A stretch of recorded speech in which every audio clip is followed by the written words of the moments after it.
Hey everybody, welcome back to my channel. We're going to have some fun history here today. I'm going to talk about the infamous Nina McKinney. She was actually born outside of Charlotte in Lancaster, South Carolina. That's considered now a suburb of Charlotte. She was born in Lancaster on June 12th in 1912. Her parents were named Georgia Crawford and Hal Napoleon McKinney, and her mother worked as a domestic at Springs Industry in Lancaster, South Carolina. They made things like sheets, towels, and things like that. Very famous around the Charlotte area, very well known, I should say. And she left her husband due to domestic violence and moved to Savannah, Georgia. While in Savannah, her mom met a man by the name of James Manor, and they both got married and moved to New York. During this time, her father was still taking care of his family as a local delivery driver. Nina moved to New York with her mom in 1920, but she moved back to Lancaster, South Carolina in 1923, and she lived with family. During this time, Nina worked at the Springs Industry, and this is where she discovered her love of acting. She took classes at Lancaster Training School, and by this time, in 1923, she moved back to New York with her mom. But by the age of 15, Nina dropped out of school for good. In 1931, when Nina was about 20 or 21 years old, she married James Jimmy Monroe, and they divorced in 1938, and coincidentally he was also married to Billie Holiday from 1941 to 1947. He was a jazz musician. She had a small part in the Blackbirds of 1928 as a chorus girl. On May 20th, 1929, Nina was the first black woman to sign a long-term contract with MGM Studios. The contract was for 5 years. At the premiere of the movie, she received praise for her role in the movie Hallelujah. And she was the first black woman to have a major role in an all-black film. And during the same time, she got married to James Marshall, who was the director of the Lafayette Theater in Harlem. And this is also where the movie Hallelujah was premiered.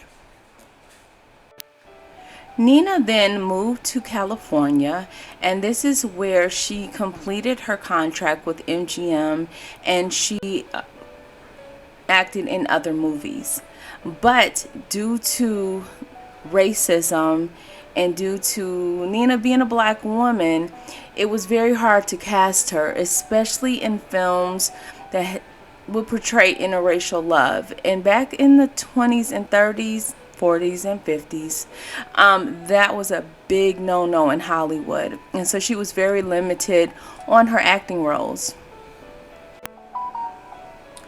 Less than a year after her movie premiere of Hallelujah, Nina was in this really tight spot.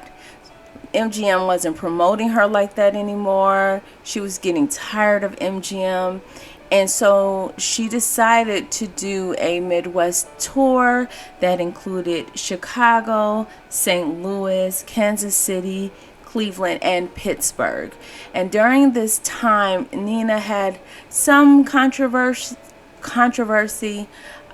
She was accused of being kind of what we would call today a diva. And so basically people called her money hungry and things like that. And so also she was accused by a magazine of basically, which I'm summarizing here, kind of being a disgrace to her race. And so Nina was very upset about that and decided to sue the magazine for libel. Nina spent most of the mid-1930s in Europe, and this is where she was dubbed the Black Garbo. and she was named after Greta Garbo, who was a famous white actress. Nina wanted to stay away from those stereotypical roles that were given to black actresses back in the 1930s and 40s, playing mammies, playing servants, playing housekeepers. But when she came back to America from Europe, she was broke and she needed the money, and so she played a servant in the movie called Dark Waters with Irene Dunn. And did you guys know that Nina McKinney also played in Pinky? Pinky was a movie about a black girl who wanted to pass for white. I saw that movie a couple of years ago and it was really good. And I had no idea that Nina McKinney even existed. I just watched the movie. I had no idea about her existence until maybe this year. Nina's career spanned from 1928 all the way to 1950. Pinky was the second to last film that she completed. And she moved back to New York. And at the very young age of 57, Miss Nina had a heart attack and died. And no one really knew who she was until much later on when she received awards after her death for her long career. And breaking barriers as a black woman from rural South Carolina to make such an impact on the acting world.